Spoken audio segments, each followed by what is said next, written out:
If the last spaceport had been a flat parking lot kind of place, this one reminded me of a hollow skyscraper made for birds. I don't know how the whole thing stayed up, honestly. The walls were more open air than anything else. Spaceships parked at every level. Elevators and gravity tubes zipped around vertically, while moving sidewalks spun in opposite directions. From where our ship sat, I had a fine view of a mixed species group in teal uniforms all trying to crowd onto the inner sidewalk ring at the same time. They moved off to the right with only minor awkwardness. Behind the ship, I heard the unmistakable sound of a human falling over and swearing about it, most likely after stepping on the other ring accidentally. Not that I've ever done that, mind you. No, not a bit of personal experience with undignified pratfalls. Is that? No, that isn't them, Paint said, paying attention to something completely different. I hope there will still be a spot near us when they get here. She rubbed her knuckles together in agitation, orange scales clicking. Je flicked an antenna. Calm is always punctual, he said. It will be fine. I leaned out of the ship's shadow to count the empty spots. We can always go stand in one to reserve it for her. I reconsidered. Right? Or do the pilots land too quickly here? Zhe was saying something disparaging about the general population's safety awareness when a hoverchair separated from the crowd and whirred up to us.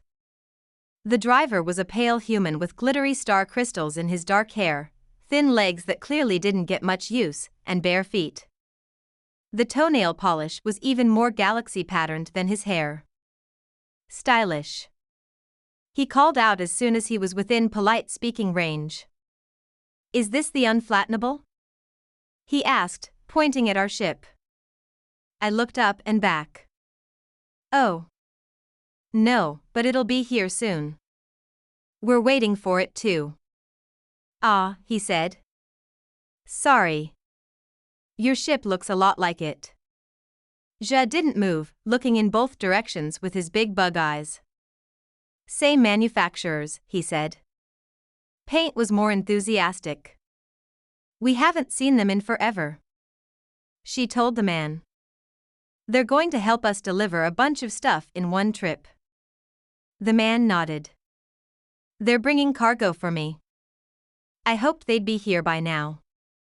Should be soon, I said, peering around at the many directions a ship could approach from.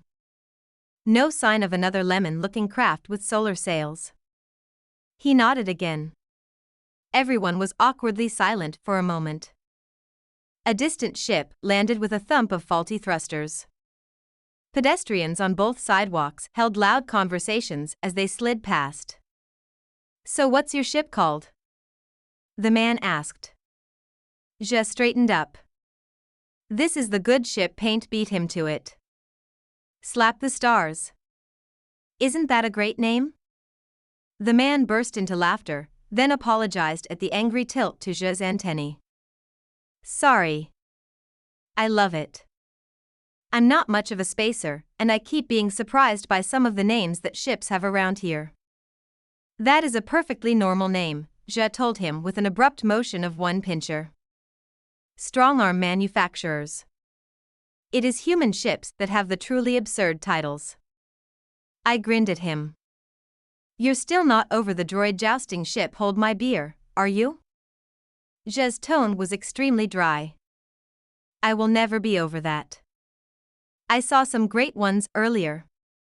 Paint said, unfolding a screen and connecting to the port's public information hub. Let's see, there's the Glorious. A fine Mesmer name, Zhe put in.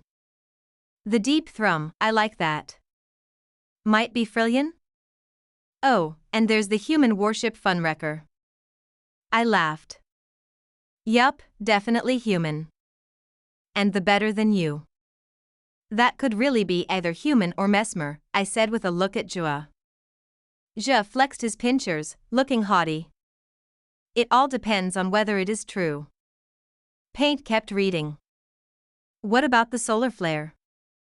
That could be anybody. Heatseeker, Zhe said. Solar flares are hot. Paint, a heatseeker herself, scoffed quietly. Not everything is about heat. Don't most heatseeker ships have food names? I asked with a glance at the other human, who was following all this with open curiosity. Pretty sure Captain Sunlight has family with a ship called the Worm Jerky. I guess they do, Paint said thoughtfully. It's a good luck thing. I didn't realize it was that common. She looked back at the screen. Oh, and that might explain this other ship called the Raw Flesh. The human spoke up at that.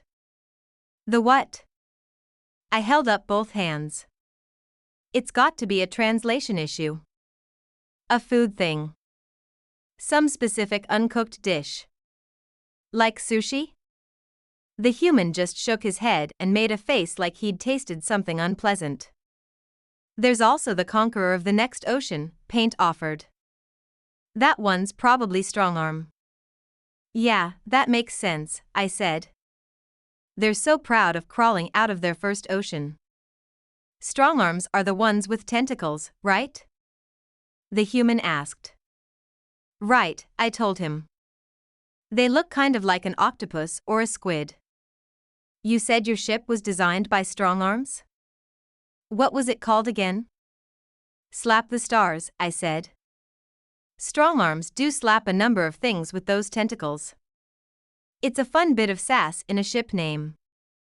It's not sass, Jess said scornfully. It's an intent to master all things, whether the things want to be mastered or not. Very admirable confidence. Paint looked up in distress. I thought it was a game. She said.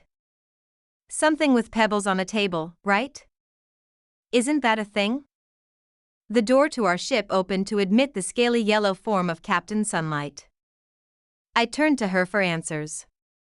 Hello, Captain. Can you tell us what the name of our ship actually means? Unflappable as ever, the good captain barely quirked a brow ridge as she walked over to join us. Something about slapping stars, I imagine, she said. I always thought of it as a nod to the way damp tentacles can put out sparks of flame without getting burned. I threw my hands skyward in mock exasperation. Captain Sunlight kept talking. But then, I'm not a Strongarm. Let me ask one. She spoke into her communicator, addressing the pilot on duty. Wyo, what is the Strongarm association with slapping stars? Faint and tinny, Wyo's voice said, pretty sure it's something about gathering food. Spiky ones. I don't know, I'm from a different planet. The human was chuckling quietly to himself at this point, while Jo looked grumpy and Paint scrolled through more names for clues. Captain Sunlight glanced at me. Looks like we'll just have to ask someone who was actually there when the ship was named, she said, nodding toward the next dock. Here she is. A bright yellow ship with folded solar sails came in to rest beside ours, remarkably stealthy when I wasn't paying attention. The other human said a quick goodbye to us before scooting over to wait for the hatch to open. As eager as we were to see the crew again after long last, we kept a professional distance while they did business. A pair of heatseekers brought out the human's crate, a fancy model with its own hover engine, and a Strongarm tactfully proffered the payment tablet. Then Captain Calm herself appeared, in all her deep green glory, with a polite greeting for the human and an enthusiastic wave of several tentacles toward us. Hello over there. It's been too long. It has. Captain Sunlight said, strolling over while the human handed back the tablet and hitched the crate to the back of his chair. I followed, with Ja and Paint right behind. Captain Sunlight continued. We've got a burning question for you. What was the original meaning behind our ship name?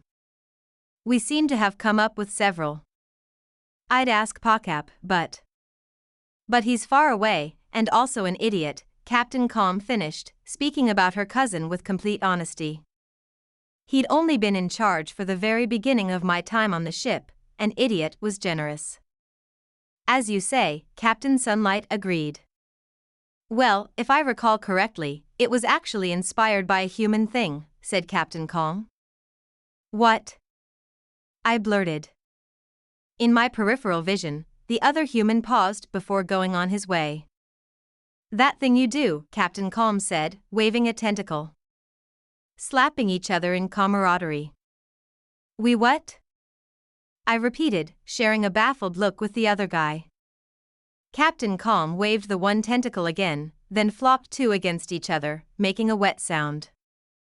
You know, she said. You slap hands. Very friendly. The idea was to bring that kind of cheerful energy to the stars.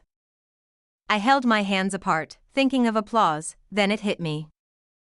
Oh. Do you mean a high five? I turned and demonstrated, the other human matched it perfectly. Yes. Captain Calm said. That's what your ship is named for. I laughed, I couldn't help it. Ja made an opinionated hiss while Paint exclaimed that was much better than the game explanation. Glad I could be a part of this, said the human. See you around. May you slap many stars. The same to you. I said, waving as he steered onto the walkway. Hooray for solving a mystery that we didn't realize needed solving. Those are the best kind, said Paint, and I had to agree.